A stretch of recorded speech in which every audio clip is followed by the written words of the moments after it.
Good morning, everybody. This is SBC Football Show. I'm alongside my partners Eric Anderson and Charlie Custer.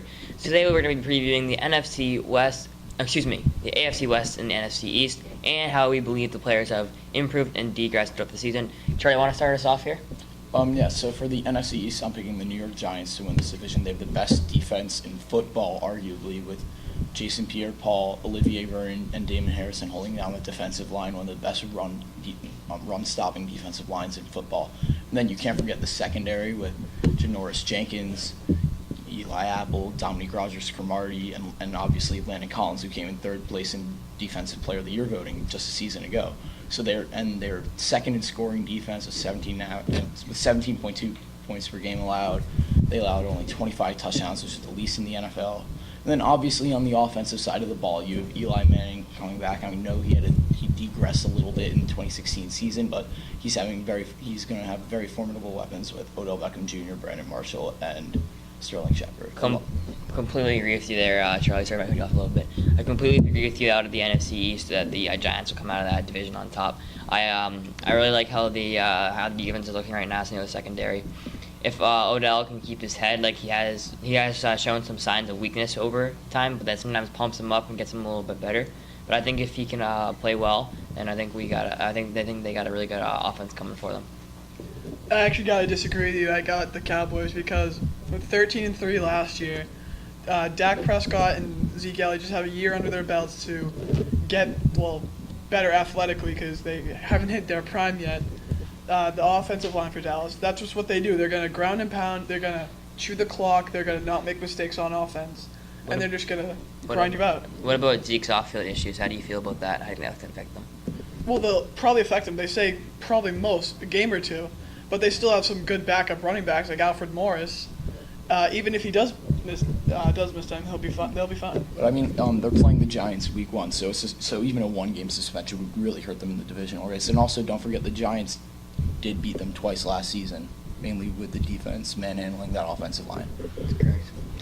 So now we're going to be moving on to the AFC West. Eric, want to kick us off here?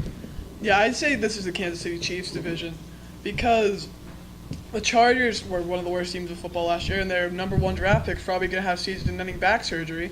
The Broncos don't have an offense to pair them with that superstar defense, and the Raiders, I don't think they're overall great yet. Like, I think Derek Carr will be one of the best quarterbacks in the league, but Kansas City is kind of doing what Dallas does. They're just going to grind you out, not make mistakes with Alex Smith because he's not going to bring you down here, but he's not going to bring you up here either. He's like a steady right here. I'm going to have to actually disagree with you. I think the Oakland Raiders will be the winners of this division. Derek Carr, I think, will be the MVP of this season. I thought he should have had it last year, but he got hurt, obviously, in Week 16. They have a great wide receiver duo in Amari Cooper and Michael Crabtree. And you can't forget about Khalil Mack on the defensive side of the ball. I mean, he destroys offenses. He single-handedly has won games for the Raiders last season, like the one against Carolina. And also, the Raiders' offensive line is arguably the best in football, one of the best in the league. Yeah, I have to agree with you there too, Charlie. Also, the addition of Marshawn Lynch. I know he's a little bit older, but I think that he can bring a really good running game to this team that's already had a very solid team in the past. So, how are your guys' thoughts on progressions and digressions over the players in the NFL the past couple years? Well, I'd say the team that got the absolute worst was the New York Jets. They were one of the worst teams in football last year, being the 6th worst team in the league. And then they cut everyone over 30 off their team. So David Harris gone to the Patriots. Brandon Marshall to the Giants. Literally, they're tanking basically for Sam Darnold out of USC, and they're trying their best to make sure that happens.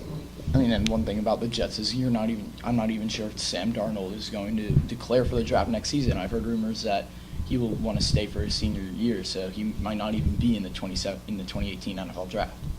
I have to completely agree with you with the Jets on that, but I think the team that improved the most this season was probably the New England Patriots. Crazy to say, the Super Bowl champions improved the most out of any team in the league, acquiring Brandon Cooks at that slot position and trading for Coney Ealy on the defensive side of the ball. I think that those additions were key, and they now. Stephon Gilmore too. And Stephon Gilmore as well. Thank you very much for tuning in. That's going to be the end of our show this morning. I'd like to thank my co-host Eric and Charlie, and I'm Ryan. See you guys tomorrow.